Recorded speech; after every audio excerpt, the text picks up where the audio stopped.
Mais c'est normal. Silence, il y a un parti politique. Aujourd'hui, dans cette situation que nous toujours traversée, ça vous dit quoi? Parce que aujourd'hui, la Cinco, société civile, la Sengi, soulèvement populaire, Cinco passe cette déclaration. La silence, c'est la classe politique. Et surtout, il y a opposition aussi, il y a tout le monde. Qui opposition à Bango? Fobalek Sango, Fayolo, Jean-Pierre Bema. On vous attend pour ça la déclaration. Un nombre tweeté, pour ça la déclaration ouverte.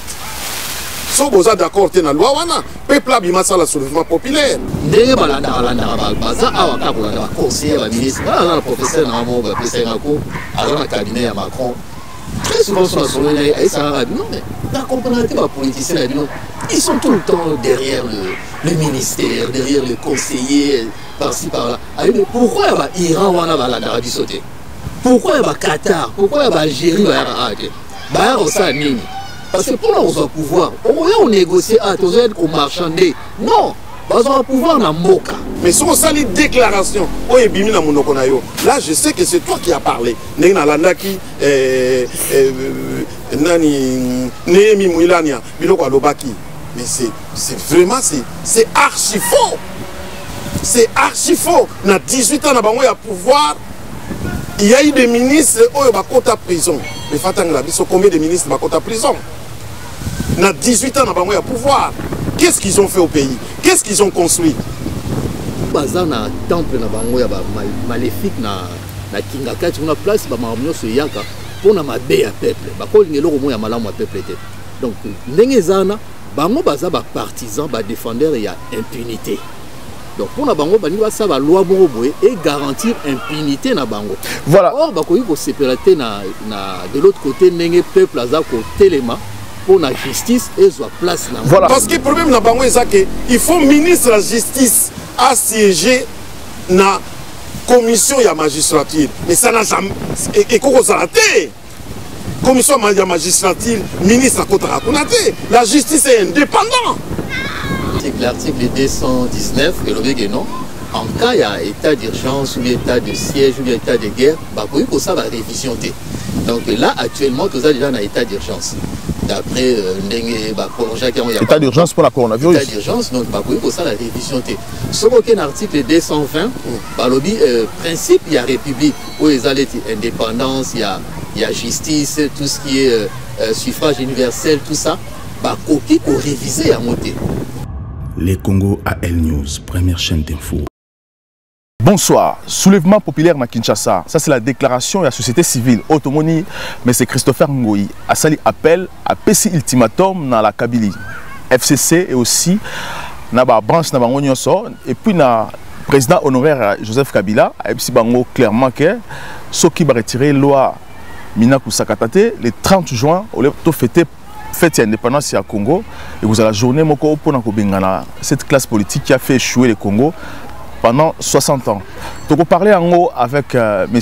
Kamani Pascal, Azali, expert en gros œuvres et pas Vinci, analyste politique Nabiso, et aussi M. Ndombele Félicien, Azali, conseiller municipal, délégué à transport dans la commune à Grigny, et aussi proche de Julien Drey, en France, membre du Parti Socialiste, ça fait des années, pour te comprendre, pour éclaircir nos politiques démocratiques du Congo. Monsieur, bonsoir. Bonsoir. Bienvenue dans cette émission, Toko en profondeur.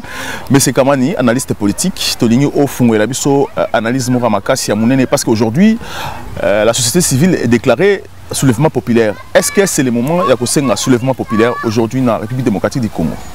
Oui, mais moi je pense que c'est déjà le moment, puisque ça fait un moment déjà, société civile a coupé ça vraiment pour en fait le commandement à Makamwana, parce que Makamwa Congo, à niveau de Komi, pour connaître la crise en répétition, et puis tout le monde qui est coalition, ils ont marché, pour la coalition, cohabitation, ni l'un ni l'autre, ni l'une ni l'autre, ils ont marché, ils ont ma solution à Congo, pour gérer Congo. Donc plusieurs fois on a dénoncé ça. Et en gros, je pense que la société civile basée les devants. À niveau autocomis, c'est sur le niveau, il y a partisans, il y a boété, partisans, il y a l'amoukate. Donc le peuple est souverain. Donc je pense que la société civile, il y a un peu socle, il y a déclenchement, il y a processus, il y a soulèvement populaire. Est-ce que la loi Minako, est-ce qu'ils ont vraiment vrai, ils ont un élément déclencheur pour un soulèvement populaire? Ouais, c'est un élément de plus puisque Bissomoto Moni Bazoyo Kanapete. Pour qui dit coalition, normalement Minako, avant à proposer, à ça la proposition à loi Naé, il fallait d'abord coaliser, donc cash na FCC, pour ça la proposition à loi. Donc il y a en quelque sorte agréé Baninga Naé à cash, donc il y a ça la coalition, il y a proposition à loi. Donc je pense que Bazo fonctionner à coup sur coup. Il y a un élément moraux non seulement créer crise na il y a grande famille politique na bango cash na FCC, mais surtout et toucher vraiment le point culminant, ils ont dérangé l'indépendance et la justice.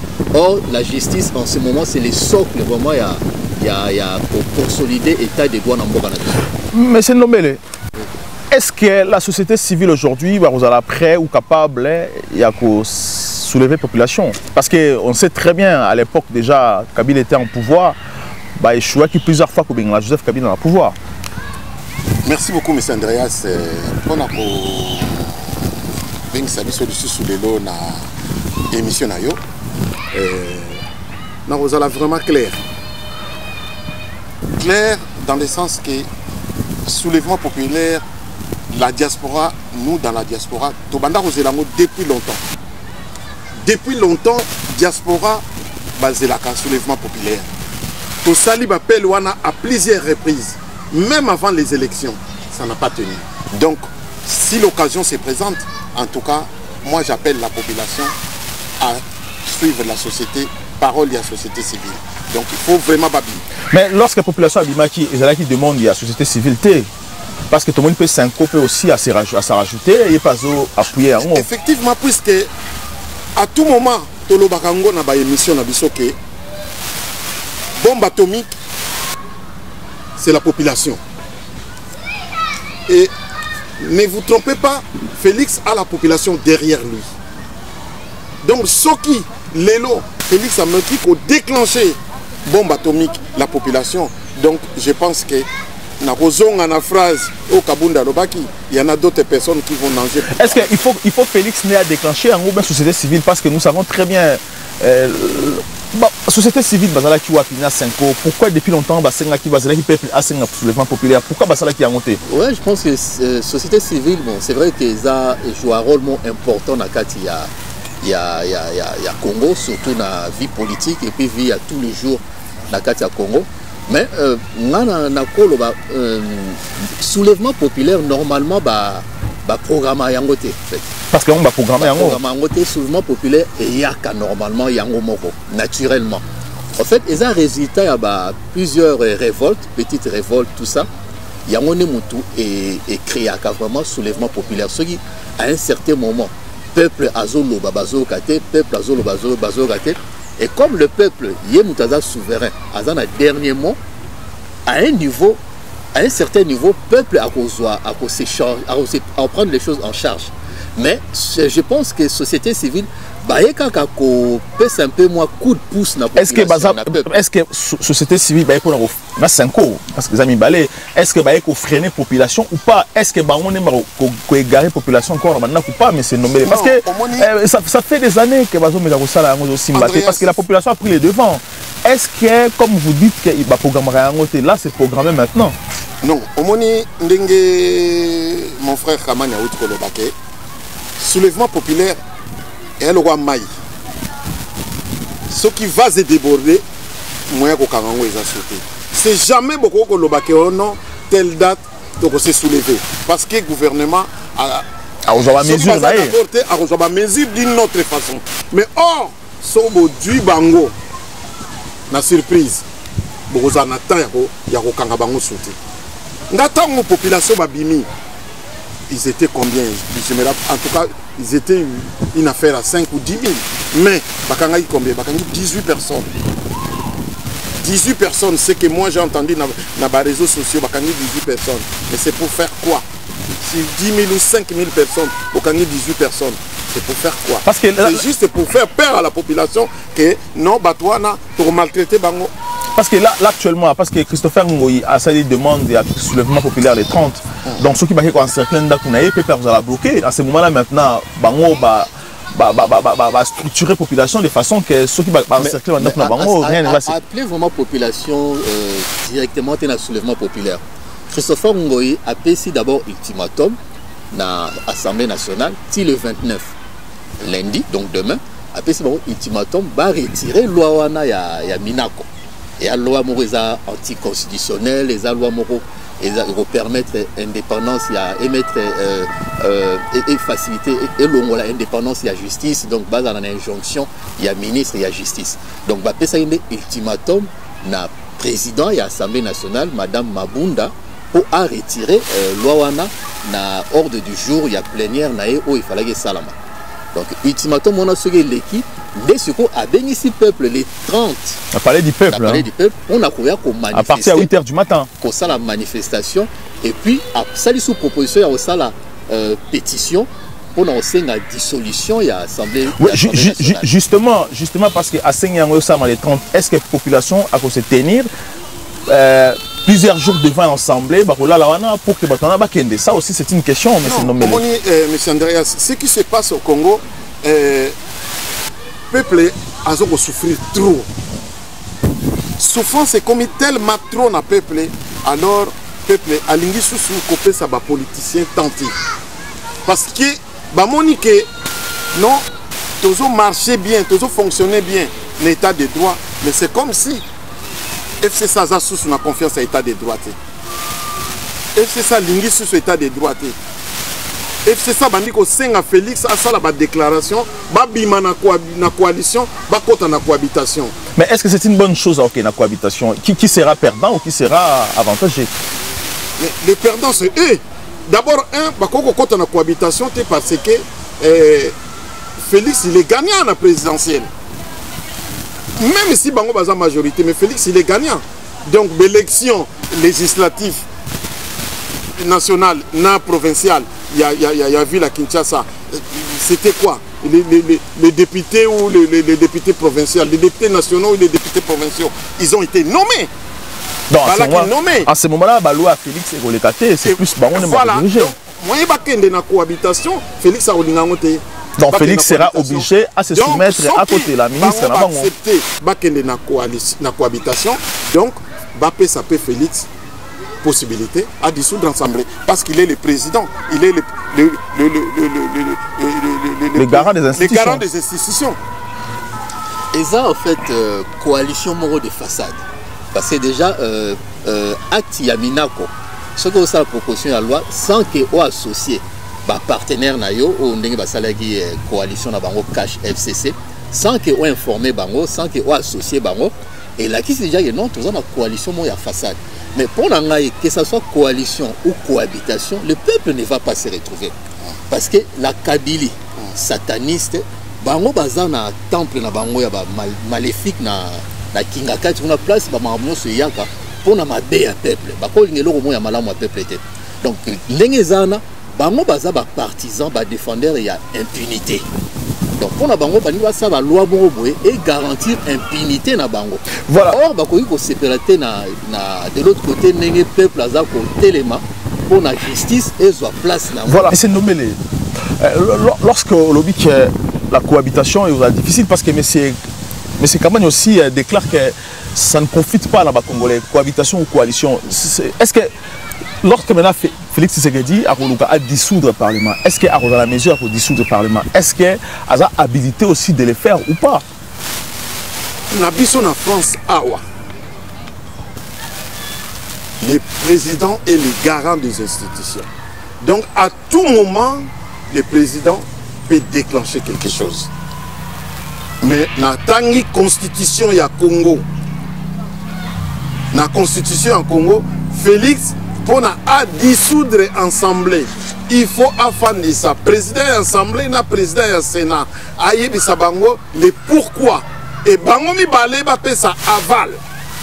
So ba ça aval donc moyen Assemblée les a la dissous et zati. Donc Félix aujourd'hui donc à la ligoté. Oyo les ali tailler na Kabylie. Donc Félix a le pouvoir de dissoudre aussi Assemblée aujourd'hui. En tout cas, Azana pouvoir, il y a dissoudre l'Assemblée. Est-ce qu'aujourd'hui, si Félix disait qu'il y a un de force parce que la population m'a dit sous le Parlement, est-ce que Félix Tshisekedi a contrôlé l'armée dans la police ou a poids de façon que ça la face contre ces gens? Naïd président Félix Tshisekedi, bon, c'est vrai que chaque fois le peuple s'est manifesté pour aller au Moro. Azar vous allez un peu dans moi recul. Azar vous en a recul. Azar on sous un peu pour calmer la situation tout ça. Pour éviter qu'on ait intérêt dans Bango. Il y a des deal, il y a des coalitions tout ça. Mais moi je pense que le peuple, ce peuple, l'article 5 de la Constitution, la souveraineté nationale appartient au peuple qui l'exerce par voie de référendum. Donc je pense que biso ce qu'on est aux Zana, il faut ce qu'on trouve 5 années. Félix Tshisekedi du gouvernement dans Bango va procéder à un référendum. Référendum pour consulter le peuple, pour tout le peuple. Est-ce que Bolingi doit continuer dans l'Assemblée nationale ou pas? C'est la seule voie où ils sont légitimes dans la Constitution parce que le peuple est souverain. Oui. Donc c'est la meilleure solution pour moi, je pense. Mais qui? Ceux qui ont la Félix a dissous de l'Assemblée, ceci, cela, je crains fort qu'il y a ça là.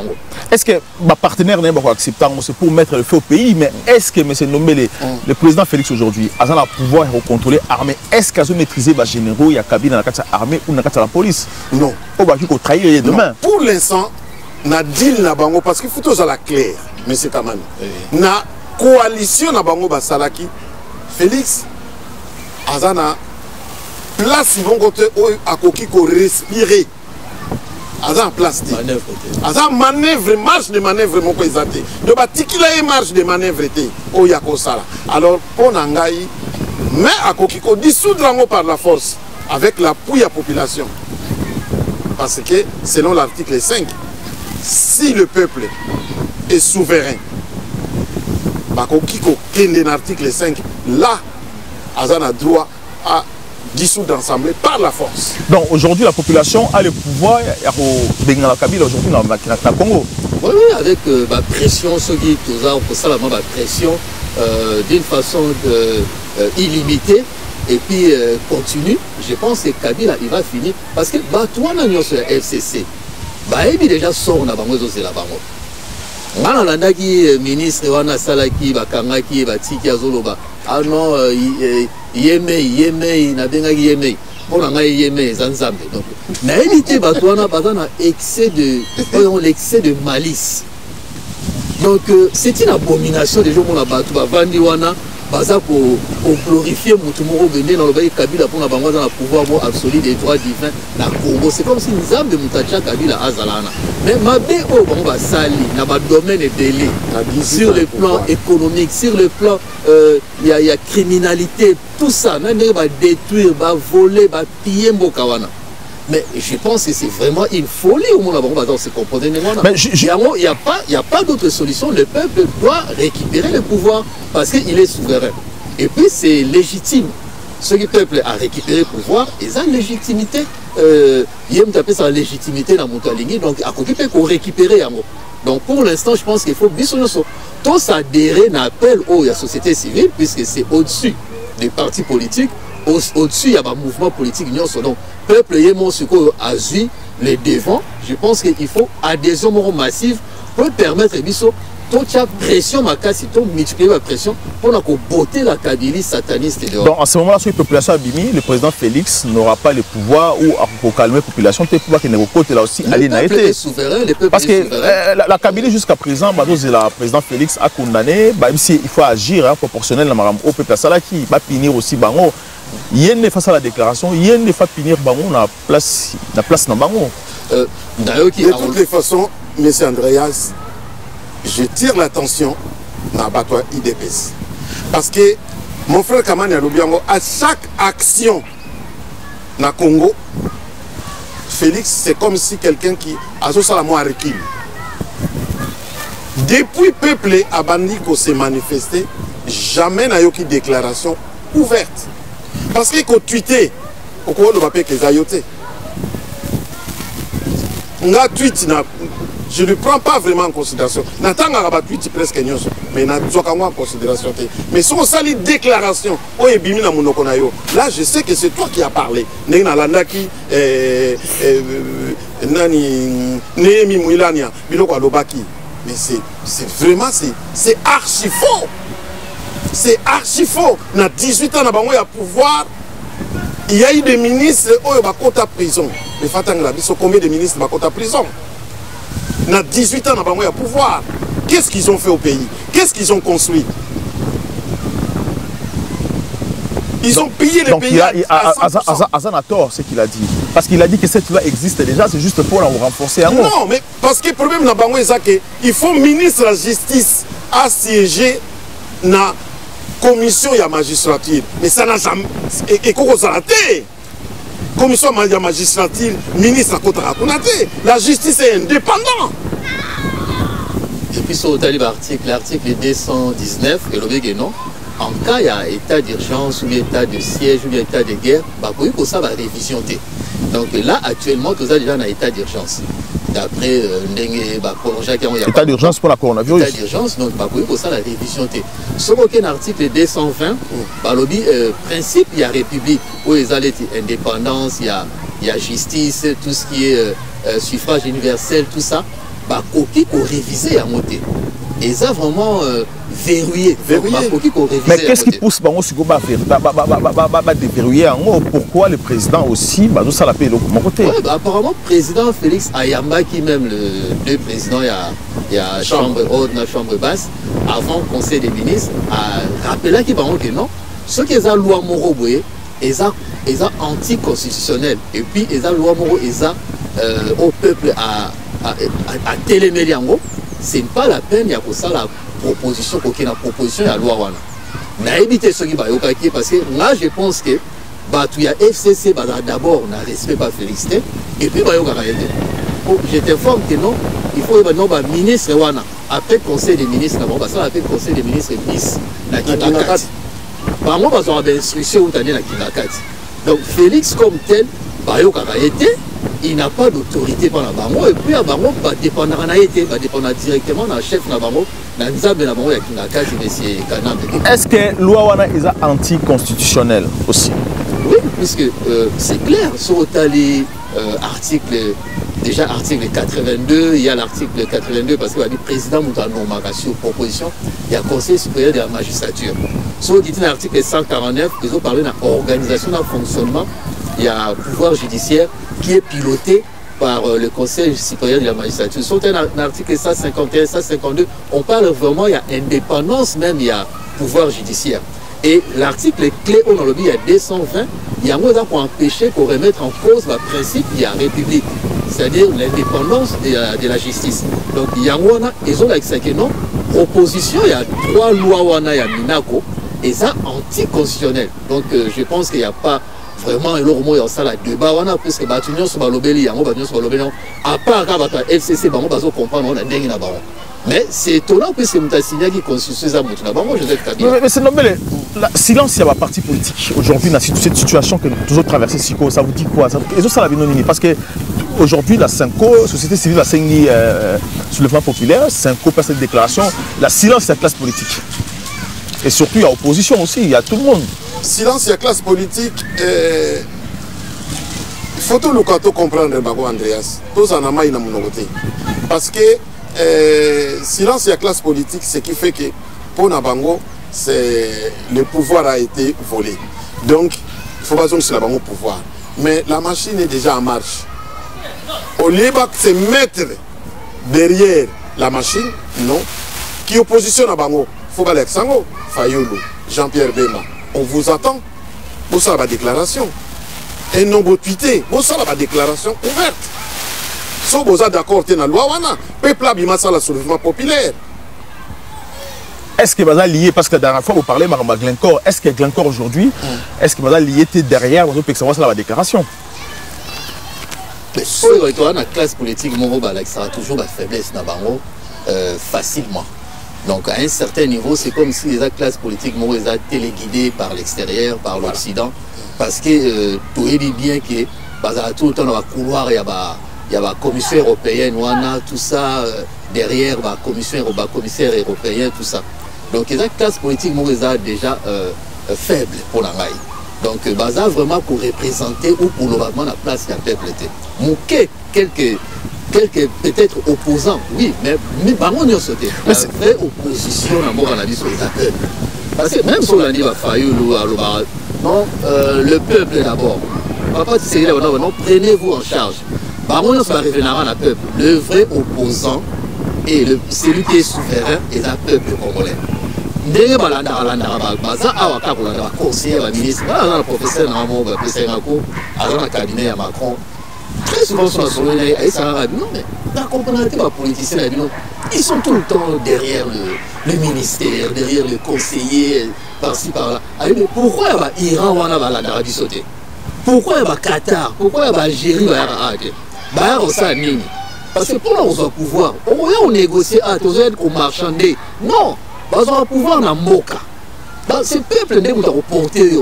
Mindele o bazara dit que non, vrai pouvoir n'est pas peuple. Il y a une photo sur la on a dit son nom. Bisonne mutu, tous en a pouvoir. Ba politicien baza ko travailler pour nous le peuple. Et ça on va travailler pour la Congolais et pour les occidentaux. Moi je pense qu'ils travaillent pour les intérêts.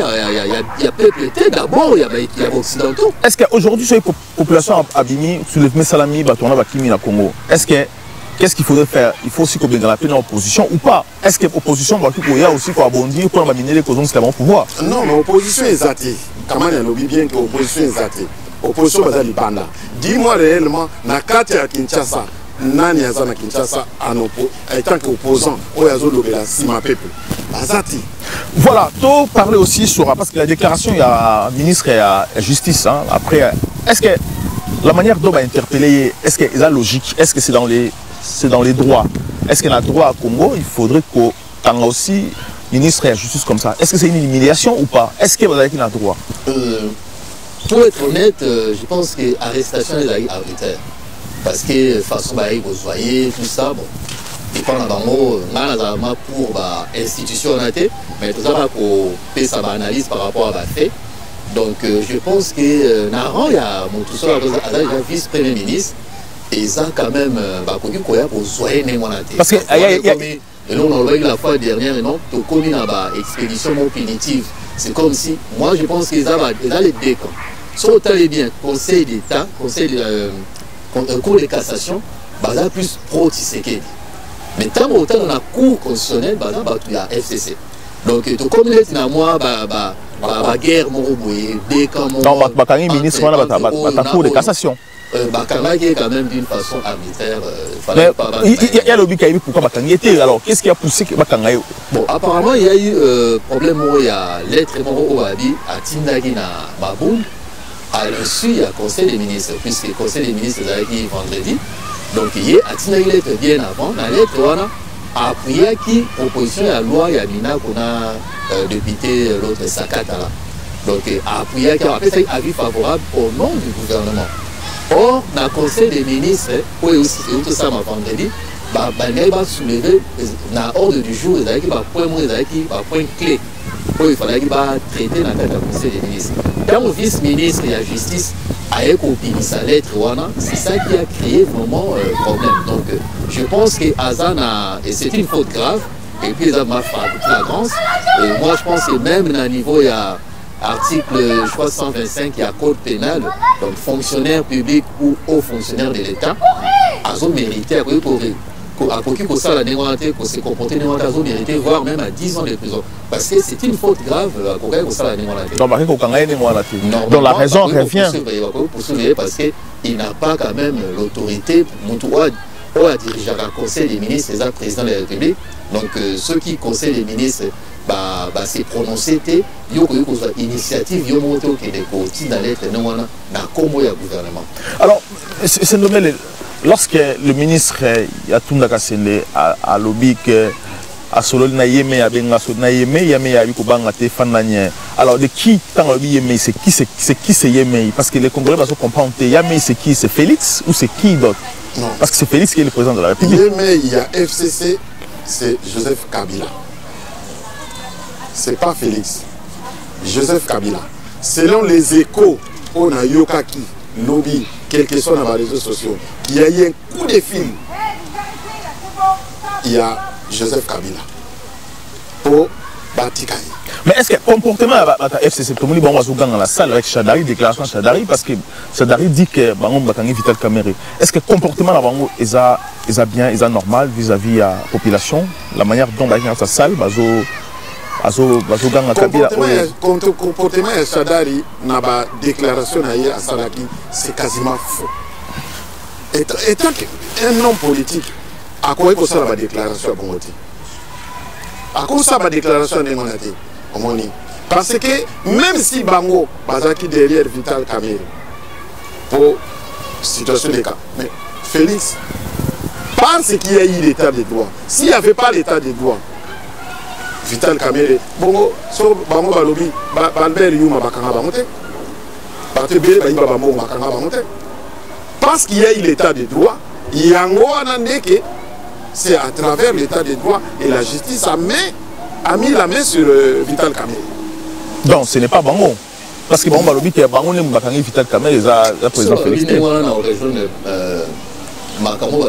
C'est un procès politique. Voilà. Puisque ceux qui ont vraiment. Il y a eu vraiment des détournements, il fallait pas qu'il y ait vraiment FCC Moutou à télécommandé arrestation ou bien organisation à procès. Donc, on a pour rejoindre l'opinion à bateau, non, il y a procès politique, puisque tu comprends que non, il y a un quartier Vital Kamere pour parce que bon, on a évité ce on a caissé à l'État, c'est de l'argent. On va tirer. C'est vraiment Chada, le but pour un procès, c'est procès politique. Pourquoi? Parce qu'il y a aussi Yuma Zana. Yuma, pourquoi va gagner dans un dossier de délai, il y a Séni. Séni, il y a un problème, il y a mes gestions, il y a plus d'1 milliard de dollars.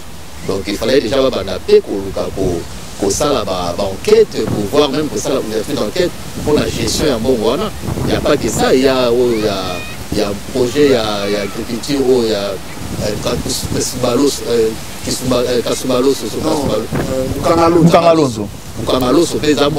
il y a eu escroquerie et détournement, il y a près de 200 millions de dollars. Donc je pense que ceux qui vont se focaliser dans Vital Kamere, et donc aujourd'hui je vais rejoindre le bateau Bazolo Bagena. Effectivement, c'était un procès politique. Alors, c'est quoi la réaction aujourd'hui à procureur? Parce que jusqu'à présent, procureur va faire sa message dans la montée. Alors, c'est nommé. Est-ce qu'aujourd'hui, procureur, vous en a frousse, vous en a peur peut-être pour appuyer la population ou pas? Procureur, vous en a frousse, vous en a peur parce que la justice est indépendante. La justice est indépendante. Le procureur, c'est vrai, Bazali désigné par le pouvoir. Mais les magistrats, non. Parce que le pouvoir et la magistrature, Bakoki comme la procureure, Nandeng na yebeli. Namuke o na yebeli, na yebike, pouvoir et la magistrature, Bakoko le procureur que non, dossier wana, au référent au bienté, on doit recommencer le dossier. Ça, c'est le pouvoir magistrature. Mais, le procureur, personnellement, Bazali désigné par le pouvoir. Alors, qu'est-ce qui va se passer? Parce que tout à l'heure, tout le monde image, tout le monde image, magistrat, avocat, marché dans la ville de Chikwiti. Parce que ce message dans ma voix, ça le fait directement à Minakou. Alors, est-ce que vous avez un effet? Est-ce que vous avez un retour très positif aussi? Oui, mais je pense que vu qu'il y a il y a Idiofa. Donc, si ça vient vraiment dans la ville, la province d'origine, la base, c'est que les arts et l'hormone, quand même, il faut à réfléchir plusieurs fois. Ceux qui ont maintenu, non, loi ne fait les cas, loi ne fait les cas. Ceux qui ont la base, par le bazar contre Yango, vous allez même se mettre en conflit dans Bango. Mais, et puis, pour le problème, non, ils ont Bango, mais sur le même pouvoir corporation en Agnoso. Il y a un pouvoir judiciaire dans l'ensemble, le Bango va rejeter vraiment la loi. Parce que la loi Moroboué et pour permettre justice vraiment est comme indépendante totalement n'est vraiment constitution et zoloba ba magistrat mususu na bango nyonso eza nyonso te babane ko linga système wana à l'époque ya Kabila où ils avaient instrumentalisé avec la corruption tout ça et là mingi balinga qui ont été quelques-uns peut-être procureurs ou magistrats au Kabila nomadi mais bazalaki vraiment pour travailler pour la Kabila, mais je pense que une grande partie il y a des magistrats, des procureurs qui contre le système. Monsieur Ndombele, 10 secondes, on a clore cette émission. Est-ce que Minakou a une base par rapport à la proposition de loi? Minakou, Togo Senganayo, beau siéger, n'engo que de siéger à Kanakati, pour retirer la loi wana, pour la continuité à Mboka. Ce qui, retirer la loi Wanate, le peuple va réagir. Merci beaucoup, M. Félicien Ndombele. Je rappelle que vous allez conseiller municipal délégué au transport dans la commune Yagreni, aussi proche de Julien Drey, membre du Parti Socialiste Ozali. Merci beaucoup, M. Kamani Pascal. Je rappelle que Ozali est analyste politique Nabiso et aussi spécialiste à gros œuvres d'affaires et pas à Vinci. Merci encore d'avoir cette émission. On a aussi partager, surtout de s'abonner parce que l'actualité est à Nabiso, parce que vous le souhaitez. À très bientôt. Les Congo AL News, première chaîne d'info.